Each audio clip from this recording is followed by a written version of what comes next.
गडचिरोली जिल्ह्यात शेतकरी मोठी कसरत करून भात शेती करीत असतात. भात आदिवासी विकास महामंडळाला विकल्यानंतर आदिवासी विकास महामंडळाकडून कशा प्रकारे निष्काळजीपणा केला जातो. मागील वर्षीचे धान आहेत हे आपण दृश्यामध्ये बघू शकतो की पूर्ण खराब झालेले आहे. हे कोणत्याही कामाला येत नाही असे धान्य झालेले आहे आणि वाऱ्यावर आदिवासी विकास महामंडळाने या धानाला सोडलेले आहे.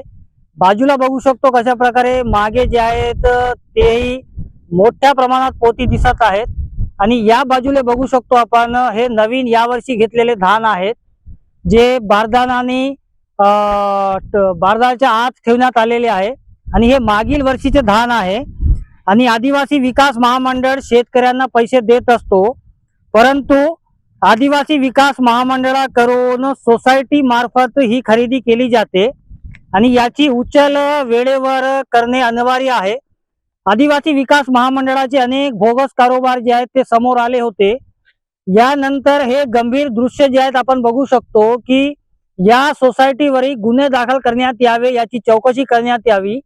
कारण की किती माल इथे पडलेला होता, किती माल इथे शेतकऱ्यांच्या ठेवण्यात आलेला होता, शेतकऱ्यांना पूर्णपणे पैसे मिळाले का आणि हे धान्य साठा उचलण्यात अपयशी का ठरले. कारण की या अगोदर धान सोसायटी किंवा आदिवासी विकास महामंडळ जे आहे ते नक्षलवाद किंवा माओवादच्या आळा घेऊन आपल्याला वाचवण्याचे प्रयत्न करीत होते, परंतु आता माओवाद मुक्त नक्षलवाद मुक्त गडचिरोली जिल्हा महाराष्ट्र राज्य झालेला आहे. अशा ठिकाणी आता कोणते कारणे हे आदिवासी विकास महामंडळाचे कर्मचारी दाखवतात. आपल्यासोबत येथील सामाजिक कार्यकर्ता आहे. दादा, हे धान शेतकऱ्यांचे आहे, इथे खरेदी केल्यानंतर असंच वाऱ्यावर सोडले, काय म्हणाल? हे धान खरेदी केले, पैसे पण लोकांना मिळलेले आहे शेतकऱ्यांना, पण उचल केलेले नाही. हे 2 वर्षापासून पण असे काय पडून आहे आणि नवीन वर्षाचे पण या वर्षी खरेदी केले, बाजूने ठेवले गोडाऊन भरल्यावर. इथे तर इथे गोडाऊन कुठे आहे? समोर आहे एक मोठा गोडाऊन आहे का? लहान आहे, तात्पुरतं 2,000 बॅग काय तर त्याच्यात पोते येतात. हे आता राज्य सरकारचा माल नष्ट झाला, तुम्ही काय म्हणाल? येता शासना गरिबांना वाटून दिलं तरी नाही का थोडस काहीतरी झालं असतं, परंतु इथे असेच फेकल्यावर कोणत्याही कामात येत नाही. ते नष्ट झालेलं आहे, कोणत्या कामात येत नाही, खराब पूर्णपणे खराब झालेलं आहे. आपण बघू शकतो की हे गंभीर दृश्य जे आहेत दुर्गम भागातील दृश्य आहे आणि या सोसायटीवर कारवाई झाली पाहिजे.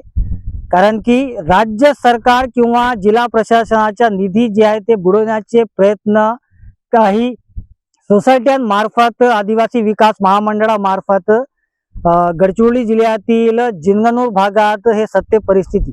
कॅमेरामॅन सोहेल पठाण सोबत मेमडी इरफान, TV9 गडचिरोली जिंगनूर.